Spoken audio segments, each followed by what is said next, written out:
সরস্বতী পুজোর দিনগুলো আসলেই মনে পড়ে যায় আমাদেরও সেই ফেলে আসা স্মৃতি এবং নানাবিধ অতীত। কারণ যখন আমরা স্কুল কলেজে পড়তাম এই সরস্বতী পুজোর দিনগুলোতে কতই না ব্যস্ত থাকতাম। 1 মাস আগে থেকে সমস্ত কার্ড নিয়ে স্কুলে খুলে নেমন্তন্ন করা, তারপর সরস্বতী পুজোর আগের দিন স্কুলের মধ্যে গিয়ে বিভিন্নভাবে সাজানো, তারপর স্কুলকে পরিষ্কার করা, যেখানটা ঠাকুর বসবে সেখানে আলপনা দেওয়া, সমস্ত কিছু আয়োজন কিন্তু আমরা সমস্ত বন্ধুবান্ধব মিলে নিজে হাতে করতাম। আজ সবই যেন অতীত হয়ে গেছে।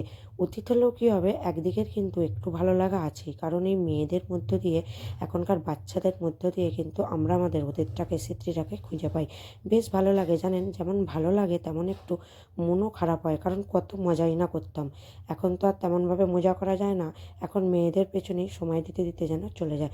তাই বাড়িতেও হয়েছিল আমাদের একটু সাধারণত আয়োজন। আমাদের বাড়িতে প্রত্যেক বছরই সরস্বতী পুজো করা হয়। সেই সাথে সাথে সবাই একটু মিলেমিশে পরিষ্কার পরিচ্ছন্ন করে একটু ওই যেমন পারা যায় ডেকোরেটিং করা যায়।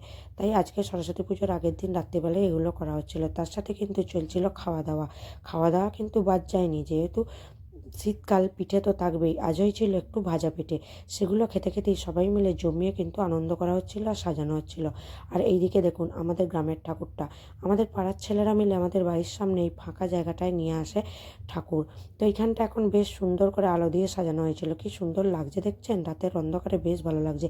এখানে কিন্তু ঠাকুরটা বসে গিয়েছিল। আমাদের ঠাকুরটা উপর থেকে নামানো হয়নি, কালকে সকালবেলা নামানো হবে। রাত পোয়ালেই সরস্বতী পূজা হবে। কি আনন্দ, তাই না? কেমন লাগলো অবশ্যই কিন্তু জানাবেন।